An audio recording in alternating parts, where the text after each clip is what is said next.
Hello everyone, once again I'm here with the kidney dissection, and today I'm going to be dissecting a kidney and I'm going to be talking about their structures and their functions. So let's begin with the outer structure of the kidney. This outer structure of the kidney is called renal capsule, and it is a fibrous layer that provides some protection from trauma or damage. Then we have the structure right here, which is renal artery. I don't know if you guys are able to see close enough, but this is a renal artery, and it's a blood vessel that carries oxygenated blood from the heart to the kidneys. Then we have this renal vein right here. You guys should be able to see this right here. This is the renal vein, and this drains out the blood which is filtered by the kidney. Next thing we have is the ureter. Ureter is basically a carrier that carries the urine from the kidney to the urinary bladder. Now I'm going to be talking about the inner structure of the kidney. Excuse me. So in the inner structure, we have this renal cortex, this structure right here. It provides the space to the, it provides the space so it can protect the internal structure of the kidney. Then we have this dark brown area right here. This whole thing is called renal medulla.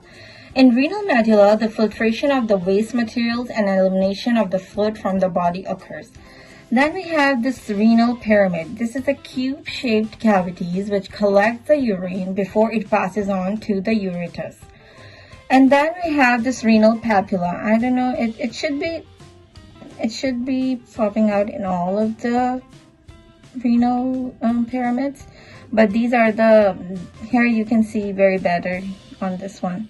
So this structure right here is renal papilla, and this is the location where the renal pyramids in the medulla empty the urine to enter into the minor calyx.